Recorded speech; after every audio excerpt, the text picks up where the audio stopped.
Halo teman-teman, ini adalah video pertama saya. Jadi saya akan mempresentasikan hasil tugas saya. Pertama-tama saya akan memperkenalkan diri. Nama saya Gian Aswatama. Saya berasal dari Sekolah Tinggi Ilmu Ekonomi Sultan Agung di Pematang Siantar. Saya mengikuti program S1 Manajemen di kelas Surebi. Jadi saya akan mempresentasikan implementasi komputer pada masa COVID-19 ini dan pelanggaran hak kekayaan intelektual penggunaan teknologi. Ini adalah implementasi komputer pada masa COVID-19. Ya, ada manfaat dan kegunaannya. Juga ada kelebihan dari implementasi teknologi tersebut. Jadi, manfaat dan kegunaan implementasi teknologi di masa COVID-19. Perkembangan teknologi bagi kehidupan manusia sehari-hari sangat banyak manfaatnya. Karena dengan perkembangan teknologi informasi, manfaat yang paling utama bagi dunia pendidikan, industri, dan berbagai bisnis lainnya. Teknologi informasi memiliki peran yang sangat penting, terutama bagi dunia pendidikan. Pendidikan tanpa memanfaatkan teknologi informasi akan menjadi lemah, terutama di bidang mutunya. Apalagi di tengah-tengah pandemi wabah COVID-19 ini. Kayaknya dengan adanya regulasi pemerintah dengan adanya teknologi informasi dalam pembelajaran dengan menggunakan berbagai situs seperti Google Meet, Zoom, Rumah Belajar, dan televisi sekalipun sudah digunakan untuk pembelajaran dan situs lainnya. Jadi semua sistem pembelajaran bisa dilaksanakan kalau masih ada kendala, karena masih ada daerah yang belum terjamah oleh media internet. Manfaat teknologi informasi dalam membangun suatu individu, baik orang dewasa maupun generasi muda, terbukti bahwa teknologi informasi dapat mengubah suatu individu itu sendiri, bahkan suatu organisasi dan negara untuk memajukan perkembangan teknologi informasi bagi mereka. Kelebihan implementasi dari teknologi ini. Sebagaimana sering kita melihat generasi muda siswa yang lahir di era digital ini tidak terpikirkan bagaimana sulitnya menggunakan teknologi. Bahkan dengan teknologi membuat mereka lebih matang dan mandiri dalam hal pemanfaatan teknologi tersebut untuk membantu proses belajarnya. Bahkan siswa tahu bagaimana mendidik diri sendiri dan mencari informasi melalui teknologi informasi dan komunikasi. Berdasarkan ini, putusan pemerintah melaksanakan pembelajaran di rumah bisa menjadi di setiap satuan pendidikan di saat pandemi COVID-19. Asalkan teknologi informasi atau jaringan internet ini terjangkau ke setiap satuan pendidikan.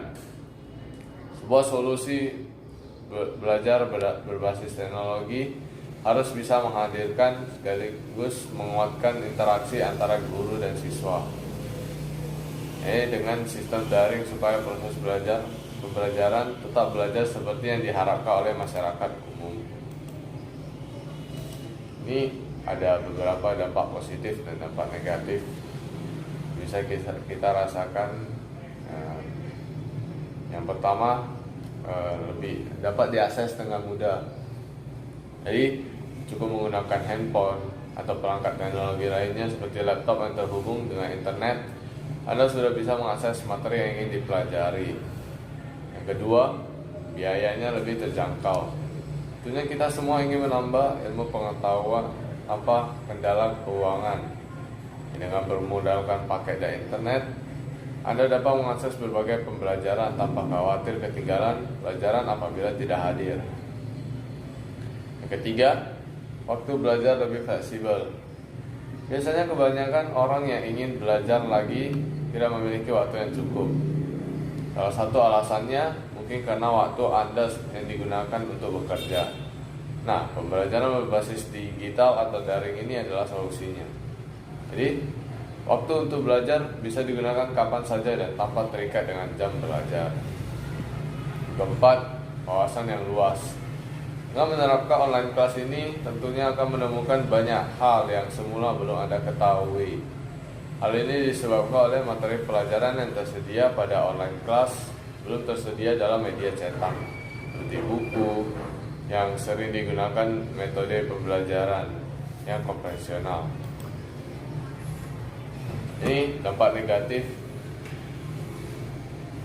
Yang pertama, keterbatasan akses internet. Salah satu kekurangan metode pembelajaran daring adalah keterbatasan akses internet.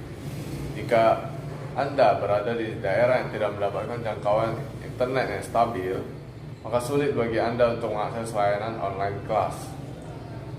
Kedua, kurangnya interaksi dengan pengajar. Beberapa metode pembelajaran yang bersifat satu arah. Hal ini disebabkan interaksi pengajar dan siswa menjadi berkurang, sehingga akan sulit bagi Anda untuk mendapatkan penjelasan lebih lanjut mengenai materi yang sukar dipahami. Yang ketiga, pemahaman terhadap materi. Materi yang diajarkan dalam e-learning ini direspon berdasarkan tingkat pemahaman yang berbeda-beda, gantung dari kemampuan si pengguna. Jadi ada beberapa orang yang menangkap materi dengan lebih cepat dengan hal membaca, tapi ada juga yang butuh waktu lama sampai benar-benar paham. Ada juga yang harus dijelaskan dulu agar orang lain dijelaskan dari orang lain agar dia sendiri dapat memahaminya. Yang keempat, minimnya pengawasan dalam belajar. Kurangnya pengawasan dalam melakukan pembelajaran secara daring ini membuat online kelas ini jadi susah untuk dipahami.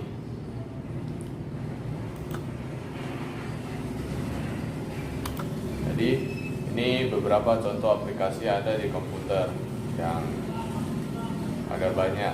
Yang ini Microsoft, beberapa aplikasi Microsoft. Ini ada Google Firefox yang bisa digunakan untuk mengakses tugas-tugas. Nah, jadi di masa pandemi ini seluruh sekolah menggunakan sistem online dengan menggunakan beberapa aplikasi, contohnya Zoom. Jadi Zoom ini kita bisa melakukan meeting di Zoom ini.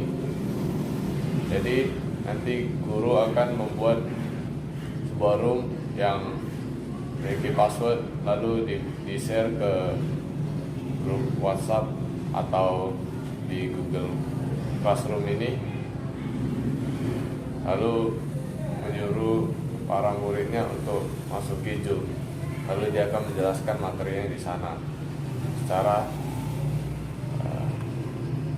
online. Oke, jadi yang kedua ini Google Classroom.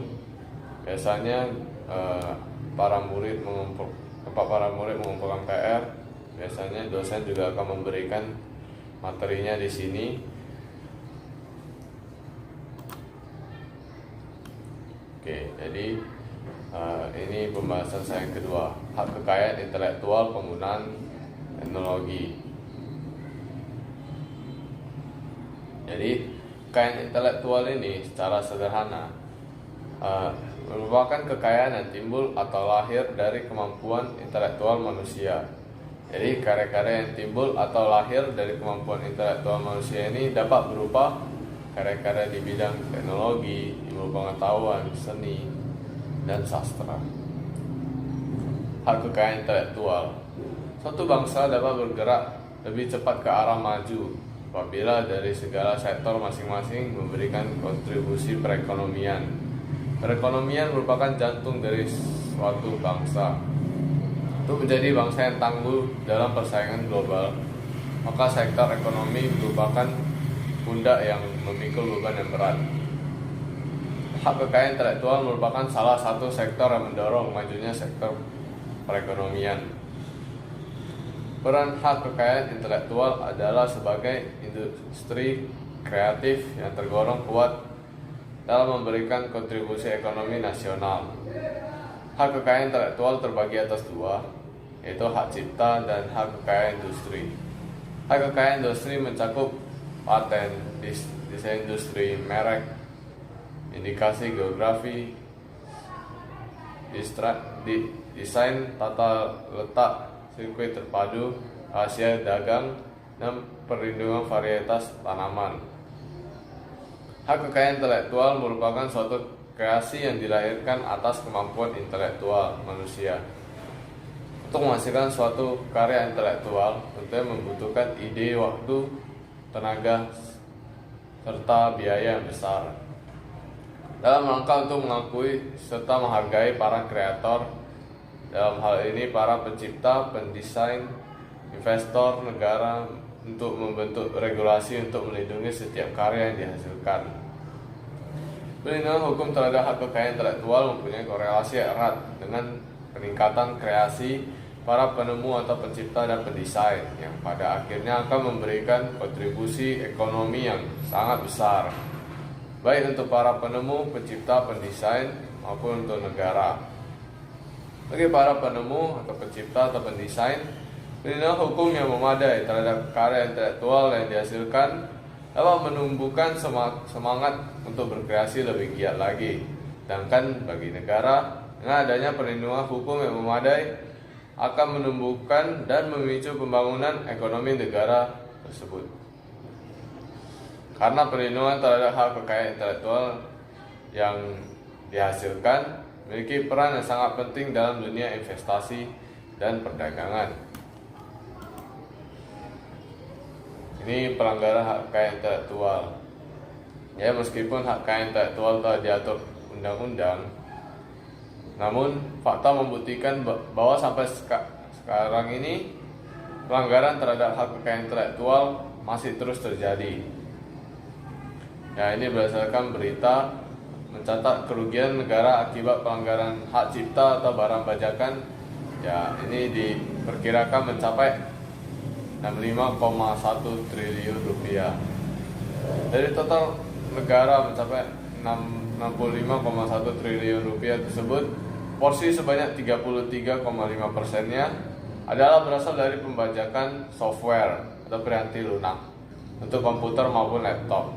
Jadi ini kebanyakan berasal dari pembajakan software. Meski demikian, produk tidak bajakan hingga saat ini sudah sedikit jauh lebih baik. Ini faktor penyebab pelanggaran hak kekayaan intelektual.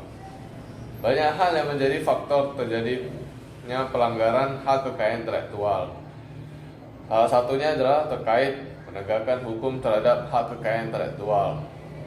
Fasilitas kurang memadai, tugas yang untuk menegakkan hukum hak kekayaan intelektual masih minim, serta substantif undang-undang yang lemah. Penyebab lainnya adalah seperti dilansir dari BBC News. Menurut Ketua Harian Yayasan Lembaga Konsumen Indonesia, Sudaryatmo, bahwa pembajakan atau pemasaran produk di Indonesia bisa subur karena beberapa faktor, terutama daya beli masyarakat masih rendah. Sebenarnya kebanyakan masyarakat Indonesia akan mengutamakan kemurahan harga dan tidaknya kualitas dari suatu produk. Dampak terhadap perekonomian Indonesia. Jadi data menunjukkan dari periode ke periode, kasus pelanggaran hak kekayaan intelektual semakin meningkat signifikan. Pelanggaran tersebut berupa pembajakan, menggunakan hak kekayaan intelektual secara tanpa hak, serta kasus-kasus serupa lainnya. Hal ini tentunya sangat rugi baik para pendesain atau pencipta, investor maupun bagi negara. Ya, bagi pendesain, pencipta, investor, apabila suatu karya dibajak atau digunakan oleh orang lain secara tanpa hak, maka secara komersial sangat rugi, akan kehilangan keuntungan dari karya yang dihasilkan.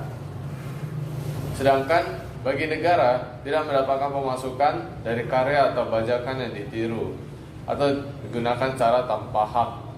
Hal ini karena karya tersebut tidak diatur oleh undang-undang, sehingga pajaknya tidak dapat diambil oleh negara. Dengan demikian, negara rugi besar ketika terjadi pelanggaran hak kekayaan intelektual ini. Jadi solusinya, Negara perlu menunjang fasilitas yang memadai dalam penegakan hukum hak kekayaan intelektual. Fasilitas seperti alat-alat yang mampu mendeteksi pembajakan, petugas yang menegak hukum harus memadai serta substantif. Undang-undang harus diubah. Hal ini merupakan dalam rangka mengurangi pengurangan terhadap hak kekayaan intelektual. Ini beberapa undang-undang yang mengatur hak kekayaan intelektual.